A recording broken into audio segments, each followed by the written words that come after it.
Good evening, ladies and gentlemen. Welcome to a special edition of the Sports Arena. Of course, I'm your man, Eric Wilson. Before I get started tonight, as I do each and every show, we need justice for Breonna Taylor.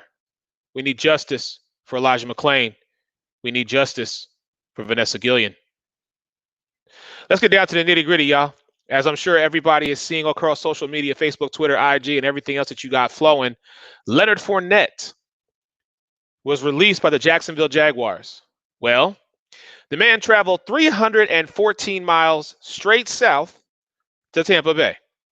He has signed a one-year deal, $3.4 million, with Tom Brady, Rob Gronkowski, Mike Evans, Chris Godwin, LaShawn McCoy, Ronald Jones, Keyshawn Vaughn, and Ndamukong Suh, Jason Pierre-Paul, Cameron Brate, and the rest of the Tampa Bay Buccaneers. I have been saying this since Brady first came to Tampa. Everything is falling into place for this team. Now, there are others who are going to disagree, so I'm not going to waste any time talking. Let me get my brothers in here. First off, I got my man, Mr. Alex Fleming. Alex, good evening. How are you? Shocked. Okay, good. Damn. Hold that thought. Let's bring in another family member of ours, Mr. John Mezak, that critical Broncos fan. What up, John, fellas? welcome to the Sports Arena. Good evening, sir. How are you? Doing great. So, how about yourselves? I'm like Alex, I'm shocked, but I'm going to let the two of you kind of talk about this because I have my feeling. But I want to hear from both of you. And since you are the newest member of the bunch, I'm going to let you go first, man. All right, Leonard Fournette going to the Buccaneers is an interesting one. I thought, this guy could do well for the Buccaneers run game, but as Eric mentioned in the intro, that he had to travel south. And there's one thing I know about the Tampa Bay Buccaneers running game. It's been south for the last few years. I hope that he can make the run game really well for the Tampa Bay Buccaneers. Alex, let me get you, brother. You have covered this team now, and I was mistaken. It was actually a 3-hour and 14-minute drive to travel 203 miles. But that being said, Mr. Fleming, let me go to you. Okay, this is ridiculous. I'm going to have to write an article tonight called Too Many Mouths to Feed. All right. This already started when Tom Brady went to Tampa because there was just swirling rumors in the first place. After he got to Tampa, then came Rob Gronkowski. After that, you had free agency moves, and then we got Tristan Wirfs, which was a gift from the NFL draft. That fixed the right side of the line. Donovan Smith decided to play. You got Marpet and Campa up there as well. So the offensive line, not shaky, not the best. It's all right. You already had the dynamic duo, 2 top 10 wide receivers with Chris Godwin and Mike Evans. Tyler Johnson was a steal in the 5th round, a steal. If you don't know what kind of work he put in Minnesota, you need to check yourself. Scotty Miller is probably going to be the new Wes Welker, a.k.a. Julian Edelman, because he's built a rapport with Tom Brady in practice. Don't sleep on Tanner Hudson. You didn't mention Tanner Hudson. You mentioned Gronk, who's had a long list of injuries. But OJ, Cameron Brate, Tanner Hudson, Anthony O'Clair, we're good in the tight end room. I wrote about that too. Now, instead of having a Hydra backfield, you got 5 backs in the backfield. Like, bro, okay, Keyshawn, 3rd round pick. Raymond Calais, probably special teams, kick returner, punt returner, but he was a 7th round pick. All right, that's 2. Let's not account for them. Rojo, 3rd year, supposed to be his breakout year. Allegedly wrong. Then you signed Shady McCoy off the cheap from Kansas City. Now you're going to add Leonard Fournette. So you got a hammer and sickle and dagger backfield with Rojo, who's consistent. Vaughn, that will slice you up if he's got a 5-2 front. Leonard Fournette's your hammer. And now you also add Raymond Calais into the mix. And don't forget Ogunbowale, who was the special teams captain. So now you got 6 damn running backs to go with a crowded wide receiver crew with 5 tight ends. It's like the rich get richer. expect Tampa to at least be in the NFC Championship game. So let me say this, because this is what I've been saying to you, Alex, since March. Again, everything is falling into place. Now, there are people who are saying Tampa's not thinking about their future. Well, I would disagree with y'all. Well, actually, I would agree with y'all and say you're right. They're not thinking about their future. You want to know why? Because this is a history-making year. Don't concern yourself with tomorrow, gentlemen. Live in the moment.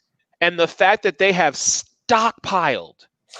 Let me say this again so that everybody can hear me. Matter of fact, I'm going to go to the big screen so y'all can hear what I'm saying to you. Open ears. Everything is falling into place. You have the GOAT.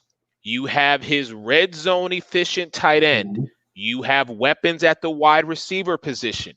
You now have a plethora, I can't even say the word, a plethora of running backs. The defense will only be better under Todd Bowles.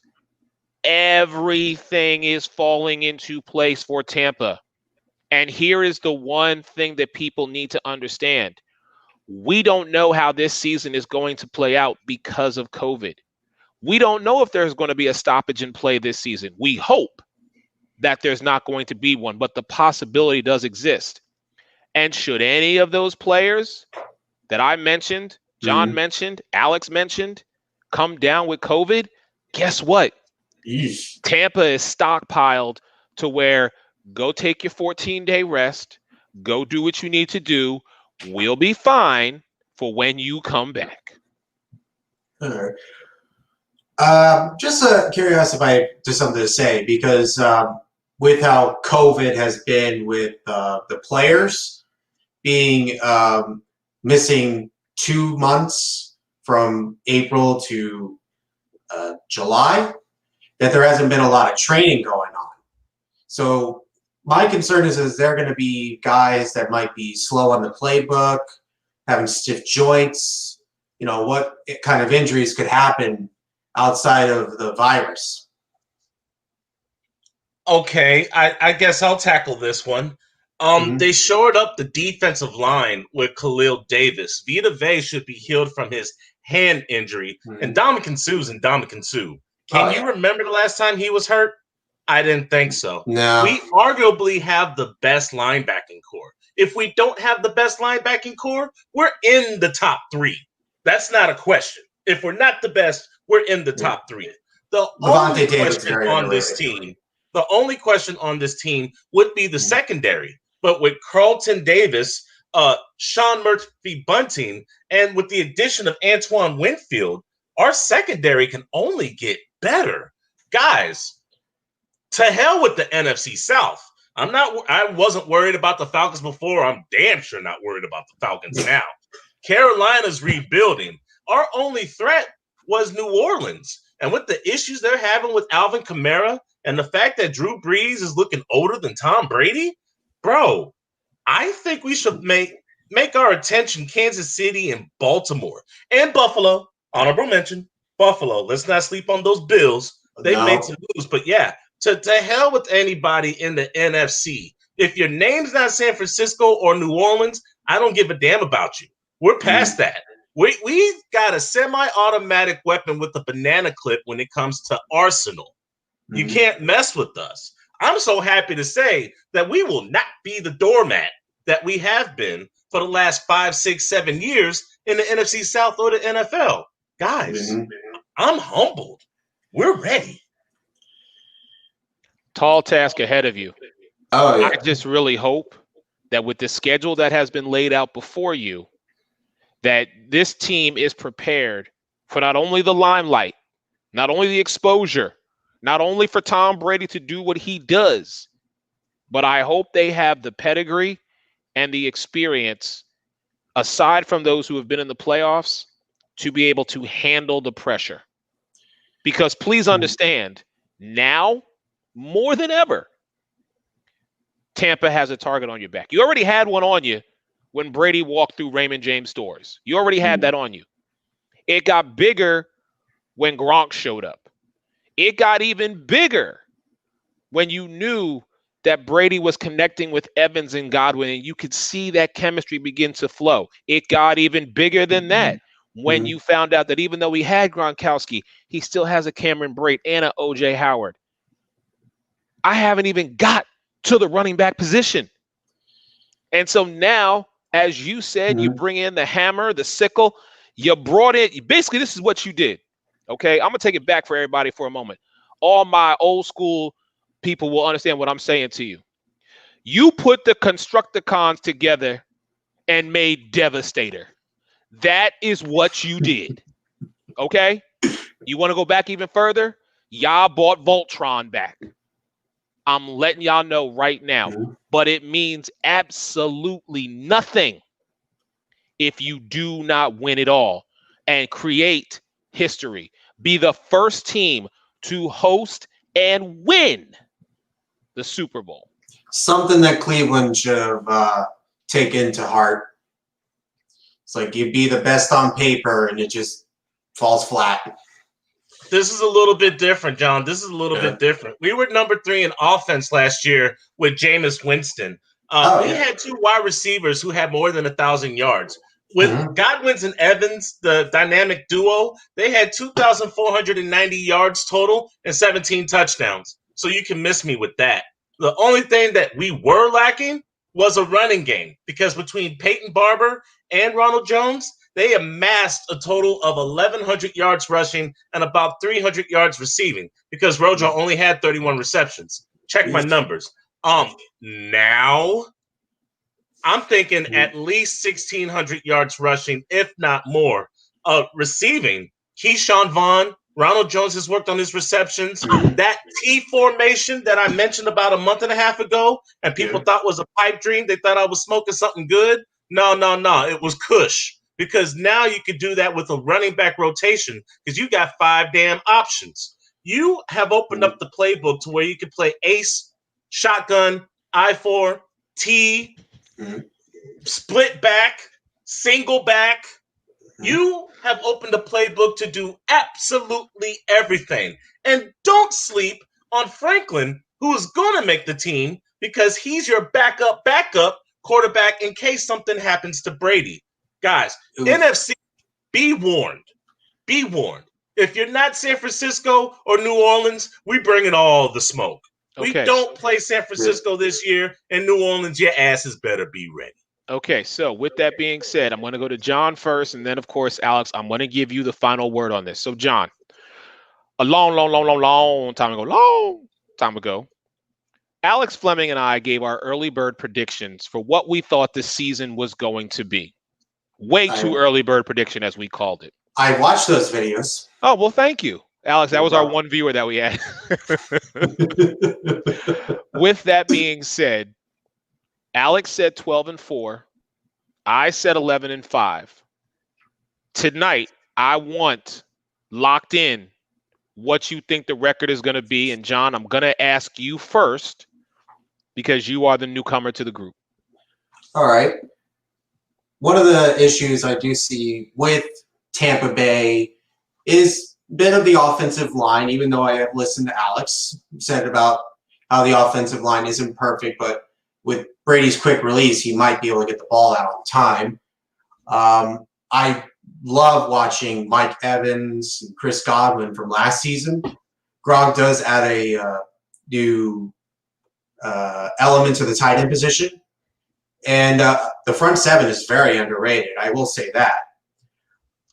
I think this team is going to possibly struggle a little bit early, but I think they will have a good finish. I would lean towards 10-6 or Eric's record of 11-5 if things do mesh up very well.